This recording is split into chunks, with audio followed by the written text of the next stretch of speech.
선물은 하루에 3포인트 정도밖에 안 움직이지 않습니까? 고저폭이.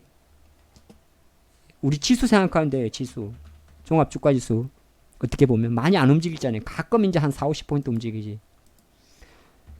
선물, 코스피 선물 같은 경우도 어디 갔냐 너. 오늘도 끽해야 얼마 움직였냐? 3.87 움직였죠. 오늘 좀 많이 움직였어요. 제가 조금 이걸 준비하다 삑사리가 새는데 아까 말씀드린 대로 이 가중 이것도 결정적으로는 주식에는 조금 안 맞아요. 그러니까 파생 상품이라고 이야기하는데 약간 거래량하고 변동성이 제한적인 상품 있죠. 그러니까 이게 어떻게 보면 박스권 트레이딩이 되는 종목들이 있습니다. 근데 이런 것들이 이제 보면 단순보다는 종가보다는 시고 저종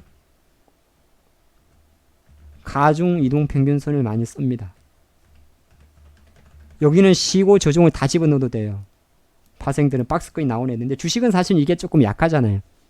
그러니까 주식은 그냥 다 차치하고 차치하고 다시 이제 어느 정도 등리 들어오면 그냥 기본 세팅이 종가 너 빼라. 단순 이동 평균선이구나 이렇게 하면 됩니다. 이동이란 글자가 붙은 거는 왜 그러냐면 요렇게 따라다니기 때문에 그래요. 아니 무슨 소리냐면 이평선이 이렇게 따라다녀요. 오늘 지금 캔슬업의 이평선이 5일선이 11,770원인데 이게 내일 아침 9시 전에는 이보다 올라갑니다. 왜 그러냐면 이평선이라는 게 하나 둘 셋 넷 다섯 개잖아요. 근데 내일 아침이 되면 차트가 여기서 점을 만들어줘요. 여기서 종가랑 똑같이. 그러니까 이 친구가 하나 둘 셋 넷 하나 둘 셋 넷 다섯 개 얘보다 높으면 그러니까 지금 기준으로 다섯 번째랑 종가가 어렵냐? 잘 보세요. 지금의 종가가 5일 전 종가보다 높으면 내일 아침에 지가 알아서 까만 선이 올라간다고요. 얘가 빠져버리니까. 그래서 그 다음날 아침에 내가 내일 아침에 5일선이 어느 정도 위치일까. 지금 캔슬업은 사실 5일선 매매가 아니에요. 이미 지나갔어요. 5일선 매매는. 언제 지나갔냐면 제가 예전에 한번 이런 영상을 드린 적이 있는데 주가가 단기를 하면 보통 저는 2주 이내로 좀 정하는데요. 10거래일 이내 주가가 10거래일 이내에 한 30에서 50% 오르면 똑같이 강조드리는 거예요. 다시 텍스트로 말씀드리면 주가가 단기간에 한 2주 이내 상을 치든 뭘 하든 상관없어요. 한 10거래일 정도 기간에 30에서 50% 이상 상승하면 제가 이제 동성지학에서 그런 영상을 찍어 드린 적이 있어요. 첫 5일선 이탈은 애교다 이런 말 할 수 있어요. 즉 첫 5일선 이탈에서는 오히려 보유 또는 일부 매수가 가능해요. 다만 여기에 조건을 좀 드린 게 있어요. 이걸 지금 정의해 드리는 거예요. 다만 그 5일선에서 마이너스 3% 이상 떨어지지 말라. 딱 정해져 있는 건 아닌데 너무 떨어지지 말라. 어쨌든 주가가 이거는 좀 여러분들이 명제를 좀 기억을 해두세요. 주가가 단기간에 여기서 단기라 하면 2주 즉 거래일수로 10거래일 정도의 기간에 3에서 50% 정도가 상승을 하면 첫 번째 5일선 이탈은 애교다. 앙칼이다 생각을 하시고 오히려 매도하기보다는 보유 또는 일부 매수가 가능한 구간이라 생각을 하세요. 설령 손절 당할 수도 있겠는데 거의 다가 한 번에 죽질 않습니다.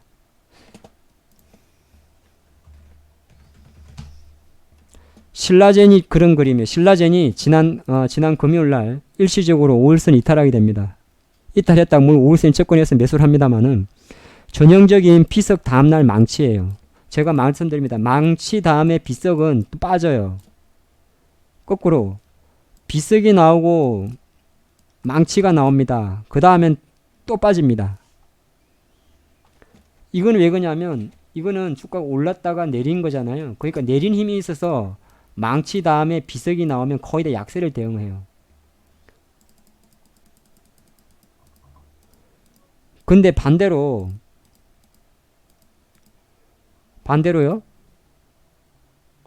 지금 어떤 그림이 나왔냐면 비석이 나왔고 망치가 나왔어요. 그럼 차트가 위에서 때려가지고 지금 올리던 힘이라서 그 다음날 조금 더 땡깁니다. 이렇게까지.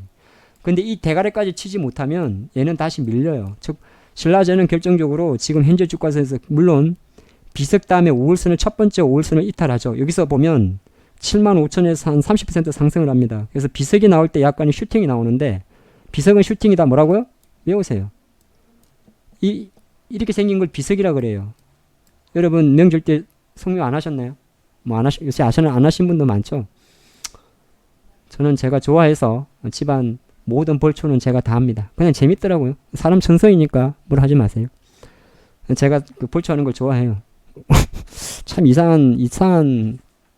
좀 이상한데 뭐 제가 좋아하는 거니까. 그런 거 있잖아요. 청소 좋아하는 사람들 있죠. 전 남자지만 청소를 되게 좋아하는 스타일이에요. 그렇다 가끔 떨지는 않습니다. 그냥 청소하고 나면 기분 좋아지는 그런 건데 뭐 남자분들 세차하고 나면 기분 좋은 거 있잖아요. 그런 건데 어쨌든 여기서 이렇게 때려버리면은 첫 번째 오히려 애교라서 웬만하면 보였던 매수예요. 그 다음에 시세가 나죠. 그럼 앞으로 신라제는 어떨 것 같습니까? 신라제 못 가요. 죄송합니다. 당분간은 못 갑니다. 이런 흐름이 나오게 되면. 이제는 그냥 이런 과정이 나온다 보면 돼요. 아시겠죠? 몇 가지 지금 메시지를 드리고 있어요. 그래서 탑 엔지니어링이 제가 자꾸 그랬던 게 그런 내용이에요. 똑같아요. 그러니까 급등했다고 여러분들 내려올 때 너무 쫄 필요 전혀 없어요. 자, 탑 엔지니어링이 첫 번째 5월선 이탈을 보여줍니다. 지금 모든 HT 세팅은 이걸로 되어 있어요.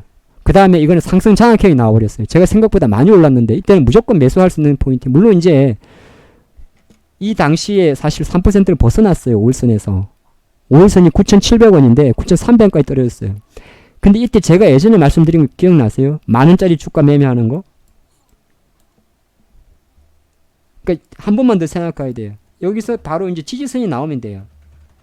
근데 만원짜리 애들은 9300, 9700, 10300, 10800, 11500이란 말이에요. 되게 마디가 뚫보여요. 근데 이 친구가 정확하게 9,300원대에 있어요. 그러면 물론 리스크는 있지만은 보유 살 수가 있는 거예요. 그러면 이걸 감쌌기 때문에 조금 더 가는 거예요. 왜? 이게 지금 만약에 주가가 여기까지밖에 못 왔다 치자. 그러면 이리 못 가요. 근데 이걸 장악형이라 그럽니다. 확 감아버렸잖아요. 요때 그림을 하나의 차트로 그려버리면 요렇게 생겨요.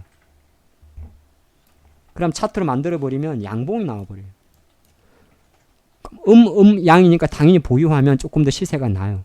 그럼 이런 걸 만약 여러분들이 여기서 살 수 있다면 많은 금액은 못 들어갑니다만은 여기서 벌써 9,300원에서 주당 이틀 만에 1,800원을 먹습니다.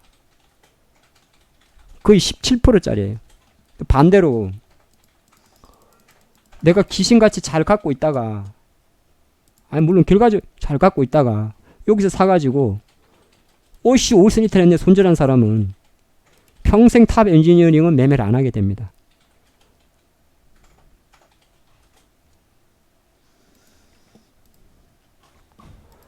이런 거를 서울 반도체 차트인데 이런 거는 5일선은 이미 여기서 게임이 끝나버렸어요. 똑같아요 얘도. 자 17,500원에서 이제 내가 보는 거예요. 보다가 시세가 납니다. 여기까지. 5일선 여기 있어요. 이제 따라와요 이 자식이. 그걸 뭐라 그러냐면 주가가 따라오는 걸 우리는 이격 조정이라고 그럽니다. 그때는 어떤 현상이 생겼냐면 거래량이 당연히 어디 갔니 너 차트 미친놈아. 차트가 이렇게 줄어요. 이제부터 차트 감소해요. 거래량 뚝뚝뚝 줄어요.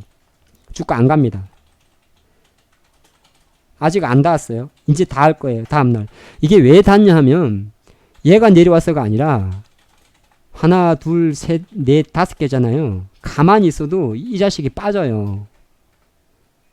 근데 이 자식하고 차이가 이 새끼하고 차이가 벌써 2,000원 차이가 나요. 바로 그냥 다음날 시가가 5일선이 돼버립니다. 이렇게. 그럼 닿았어요. 5일선 닿았어요. 매수예요. 매수 아니에요.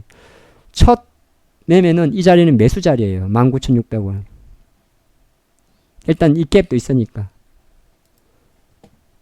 잠깐 못 팔았다 치고 종가가 이제 이탈한 거잖아요. 당연히 보유엔 매수 자리예요. 이제 손절은 여기 잡는 거예요. 예, 19,900원에다가. 아슬아슬하죠. 아니면 조금 뭐 6, 700원 잡아야 돼요. 손절은. 이 봉을 이제 그러니까 5일선 급등하고 나서 첫 5일선 조정에 매수하거나 보유하는 거는 당연히 손절선 지지선 잡고 있는 거. 지금 얘는 손절 지지선이 없잖아요. 가격이 없잖아요. 어떻게 2만원 아무것도 아니에요. 이 봉을 잡아야 되는 거.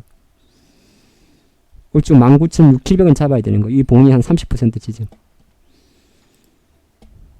근데 어차피 이 친구는 그 사이에 팔 수 있는 기회를 줬어요. 이날. 내가 이따 샀다 하더라도. 이게 빠졌는데 왜 그건 장중에 보고 있어야지. 예?